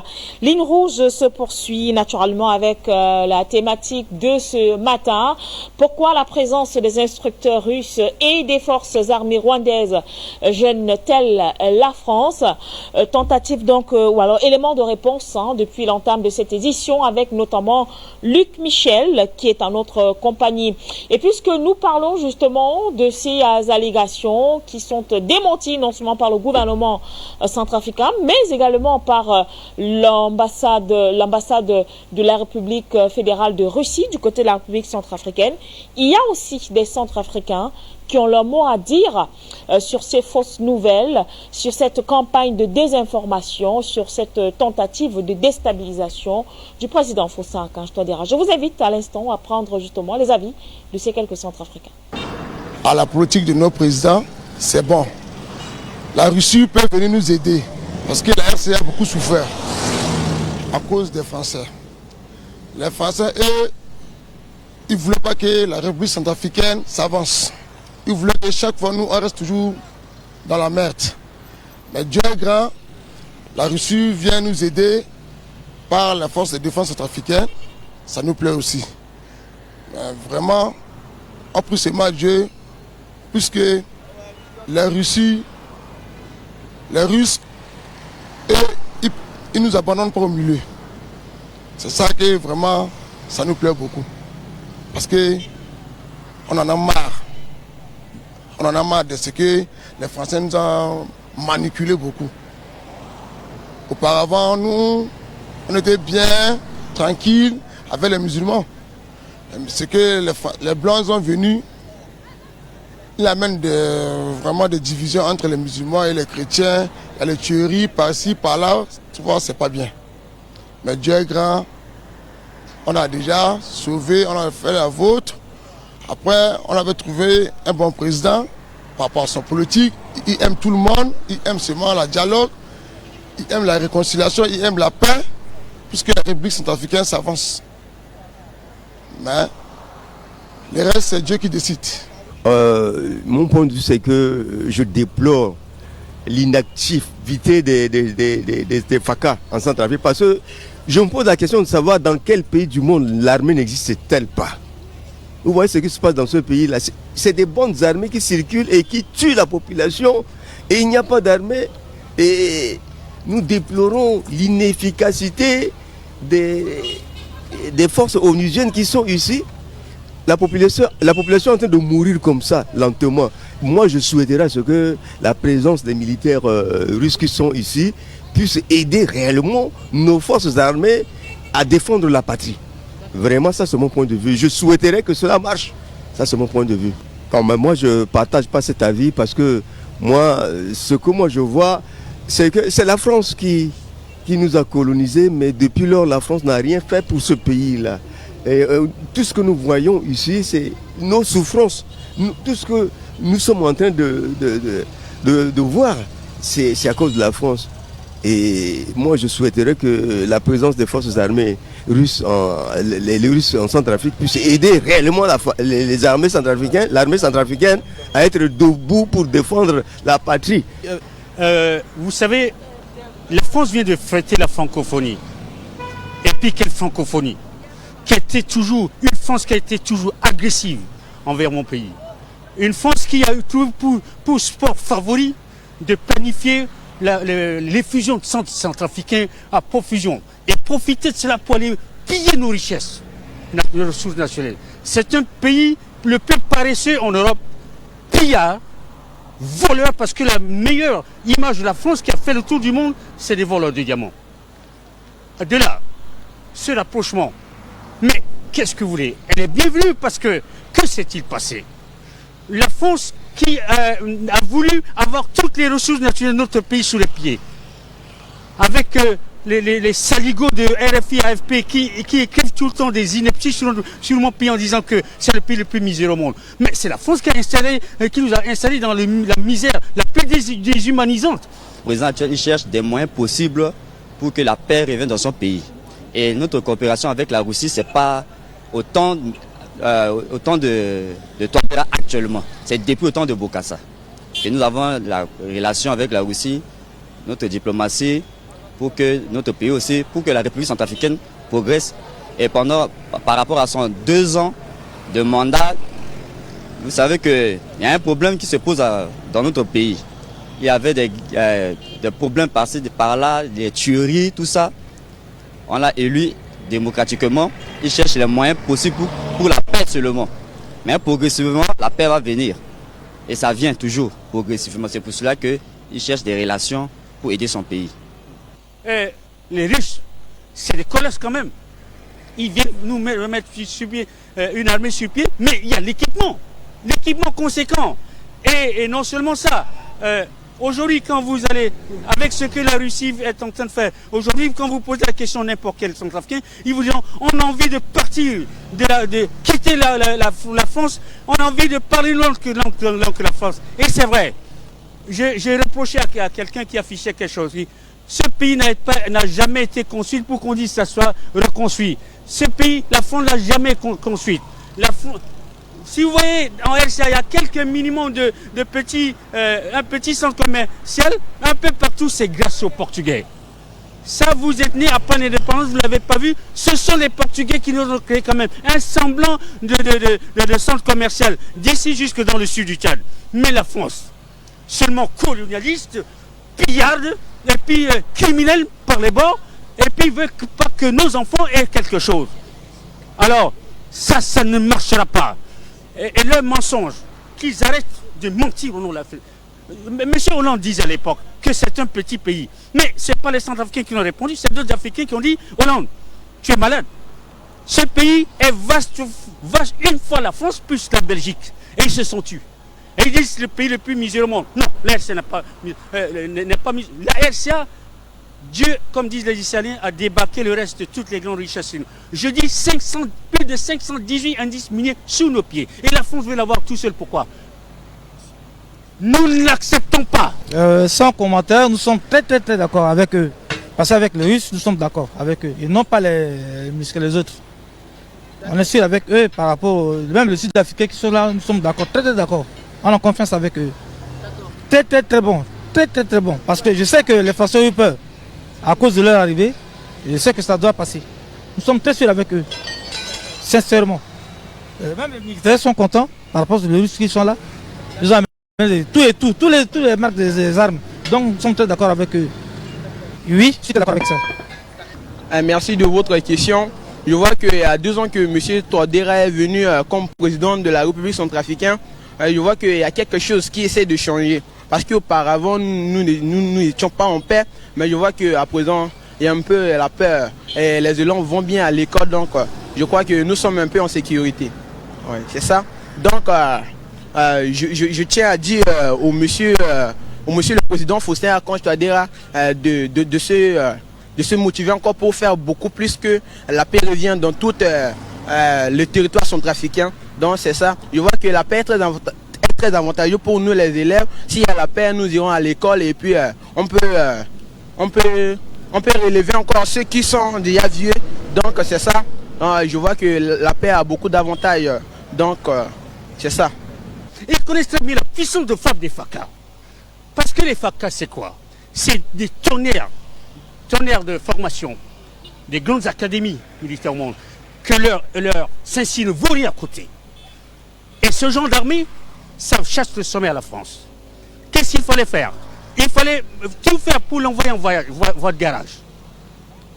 Vous avez une salopard de général Sangaris à l'époque ici, qui peut vous permettre même pas qu'un FACA prenne un seul effet militaire en main.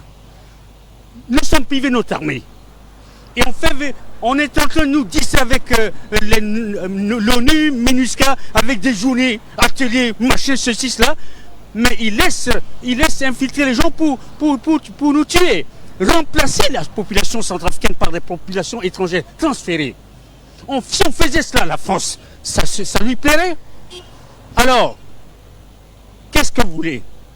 Bokassa avait signé des accords avec d'autres pays à l'époque. Mais il fallait qu'on les renouvelle, qu'on s'en serve. On ne peut pas rester avec un partenaire encombrant, un partenaire criminel, hein, qui installe le génocide, un partenaire stérile comme la France. Avec la France, nous ne laisserons rien à nos enfants. Vous voyez comment elle a pompé tout le pétrole dans l'anglophone, pays Cameroun anglophone, n'a rien laissé. Ça fait déjà des problèmes. Et elle voulait quoi? Elle voulait que nous soyons avec le couteau sur la gorge pour, si lui, c'est encore 120 ans et tout prendre, et que chaque Centrafricain travaille comme esclave de chaque petit Français. Ça ne marchera pas. C'est Dieu qui nous a donné à être ça. C'est pas la France. Ils ont écrit des conneries en disant que c'est eux qui nous ont donné une langue. Ils ne nous ont pas donné une langue. J'en veux pour preuve la thèse de doctorat d'un compatriote qui vous dit très bien qu'il y a eu 3 grands royaumes qui se sont suicidés ici. Dont les 1900, c'est ce que les restes, c'est les vestiges, c'est ce que au moins a tenté le roi Bangassou à installer. Nous avons une langue nationale. Ils ne peuvent pas nier cela. Ces petits colonisateurs sont des nihilistes et surtout un certain Roland Marshall. C'est un chercheur, petit chercheur à petite semaine. Et l'autre qui a écrit ce livre-là, ça ne nous plaît pas.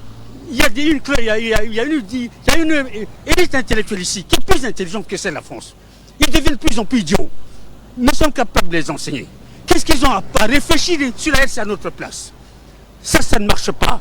Alors, qu'est-ce qu'on devait faire? Il fallait qu'on se trouve un partenaire qui serait capable, était prêt. Les États-Unis sont très lents. Peut-être il y a des connivences. Il y a des sous-entendus entre la France et les États-Unis. On n'a pas vu venir les États-Unis. Et dites-vous bien que c'est la première fois que la Russie équipe un pays africain, l'armée d'un pays africain, la RCA, qu'on a privé de son armée et qu'on est en train de détruire le génocide. La France l'a déjà installé ici. Après le Rwanda, c'est la RCA. Pourquoi elle s'offusque? Alors, c'est comme ça que la Russie, il y a eu un certain nombre de choses à notre niveau qui a déclenché cela. Mais ça reste secret. On garde ça pour nous. Et c'est quand la copie de cet accord a été dévoilée, eh bien, ça a été envoyé aux Russes et les Russes ont jubilé de l'avoir. Et ils n'ont pas attendu. Ils sont plus concrets que les Américains. Action directe, ils sont venus. Ils ont mis la main à la pâte. Nous allons avoir une armée debout. Et on verra. C'est une bonne chose. À partir du moment où nous vivons toujours dans une insécurité, je pense que c'est une bonne chose que nous soyons aidés par les Russes. Moi, c'est ce que je pense. Ah ben absolument, absolument. C'est que les FACA, avec la formation des Russes, peuvent nous aider. La formation des FACA peut nous aider à éradiquer justement l'insécurité qui sévit dans notre pays. Je partage également cet avis. Voilà, c'était donc des Centrafricains qui s'exprimaient sur la présence russe dans leur pays. Nous l'avons donc tous ensemble écouté, les avis de ces Centrafricains qui ne sont pas passés par 4 chemins pour exprimer un tant soit peu le sentiment anti-français qui a donc pignon sur rue dans ce pays d'Afrique centrale. Il faut le dire, le sentiment anti-français commence à gagner du terrain dans pour la quasi-totalité des pays quand même africains. Tout d'abord au Mali, il y a eu ce sentiment anti-français. Récemment, c'était donc au Tchad, une manifestation qui devrait en principe dénoncer le Conseil militaire de transition qui s'est transformé en un mouvement anti-français. Et puis du côté de la République centrafricaine également, les Centrafricains n'en peuvent plus, n'en veulent plus de l'ingérence française dans les affaires propres à la République centrafricaine. Alors si vous nous rejoignez à l'instant, chers téléspectateurs, vous êtes sur Afrique Média, le programme c'est Ligne Rouge et la thématique de ce matin porte notamment sur cette question, pourquoi la présence russe, la présence des instructeurs russes et bien évidemment des forces armées rwandaises gêne-t-elle la France? C'est la question qui est donc posée ce matin, chers téléspectateurs. Et donc, je le disais tout à l'heure, Luc Michel, le pasteur Soin avait posé une deuxième question qui dit, est-ce que l'Afrique peut aujourd'hui s'engager avec la Russie sans avoir peur? Parce que la France fait en sorte que beaucoup n'arrivent pas à se défaire, beaucoup de pays africains n'arrivent pas à se défaire de leurs bourreaux. Qu'est-ce qu'il faut faire exactement?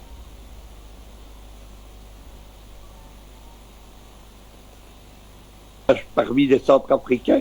Moi, il ne m'a pas surpris. Vous savez que je suis allé en octobre 19 en Centrafrique réaliser un film sur Touadéra. Et déjà à l'époque, dans tous les marchés de Bangui, dans tous les villes et les villages de Centrafrique, j'avais vu l'immense popularité de Touadéra et l'immense détestation de la France. Partout, des Centrafricains venaient à visage découvert nous dire les Français, on n'en veut plus. Il y a quelques jours, Touadéra a prêté serment pour son deuxième mandat. Il y a eu une réception qui a eu lieu avec les Centrafricains et la diplomatie. Et ce qu'on n'avait jamais vu, lorsqu'à la tribune, l'ambassadeur Titorenko russe est monté pour féliciter Touadéra, il a été l'objet d'une longue et immense ovation des participants centrafricains. C'est pas les usages diplomatiques, et je peux vous dire que les Occidentaux faisaient la grimace. Ma réponse au pasteur Soa, c'est que les Russes, pour commencer, ont accompagné la lutte de décolonisation des Africains, pas seulement depuis le début des années 60, mais depuis le congrès de Bakou en Union soviétique en 1922. J'ai expliqué comment les Russes étaient présents, notamment aux côtés des Sud-Africains dans la lutte contre l'apartheid, depuis le début des années 40. Ils ont accompagné toutes les grandes figures de l'opposition africaine, Lumumba, Nkrumah, Nasser, plus tard Kadhafi, etc. Il faut rappeler quelque chose, c'est que jamais la Russie n'a eu de colonie en Afrique et n'a participé à la colonisation de l'Afrique. L'amitié de la Russie pour l'Afrique, d'ailleurs, je le rappelle toujours, elle ne date pas de l'Union soviétique dans les années 20 ou 60. Elle date du 19e siècle. En 1830, je répète, 1830, la Russie des tsars ouvrait des relations diplomatiques avec l'État éthiopien. L'État éthiopien, c'est le plus vieil État d'Afrique puisqu'il date du 2e siècle. Et il y a des rapports entre le christianisme orthodoxe russe et le christianisme éthiopien. Leurs rites, leurs célébrations sont assez semblables. Elles datent d'ailleurs de la même époque, du début de l'ère chrétienne. Et les Russes, à la conférence de Berlin, où ils assistaient comme observateurs, ils ont protégé l'Éthiopie. À la fin de la conférence de Berlin, l'Afrique, c'est une carte blanche qui est livrée aux Européens. Il y a un seul État qui n'est pas colonisé, qui est protégé des rapaces européens, et en particulier italiens, c'est l'Éthiopie, c'est à la Russie qu'on le doit. La Russie, qu'est-ce qu'elle propose aux Africains?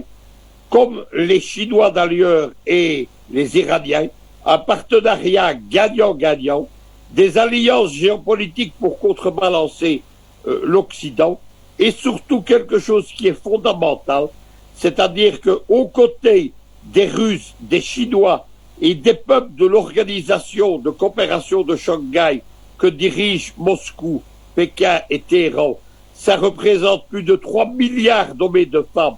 C'est cela la vraie communauté internationale. Ils proposent aux Africains de s'asseoir à la table des grands à titre d'égalité et de redevenir enfin des sujets de leur histoire et plus des enjeux ou un butin comme les Occidentaux l'ont fait de 1885 à nos jours. Donc le pasteur Soa, et je sais qu'il me pose cette question pour entendre ma réponse, mais ne doit pas avoir peur du tout. Linda, c'est ça qu'il faut retenir. Ce qui est en jeu aujourd'hui, en Centrafrique ou en Afrique, c'est la liberté, la véritable deuxième décolonisation de l'Afrique. Il est temps que les Africains soient libres, dignes et indépendants, comme les autres peuples du monde.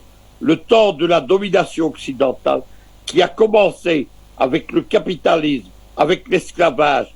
Quand l'esclavage a été terminé, sa continuation directe a été la colonisation. Et puis les décolonisations avec la France-Afrique, le Commonwealth ou la recolonisation américaine, c'est terminé. Comme je le dis souvent, Tintin au Congo, c'était en 1920. Ce n'est pas en 2021. Merci beaucoup à vous, Luc Michel. Et c'est justement avec ces propos que nous allons donc refermer cette édition Ligne Rouge. J'espère tout simplement que nos téléspectateurs ont pu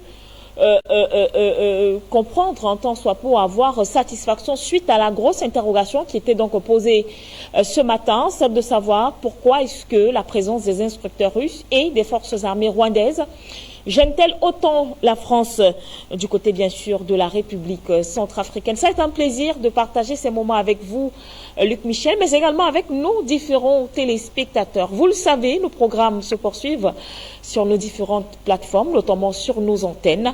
Portez-vous bien. Bonjour. Africa!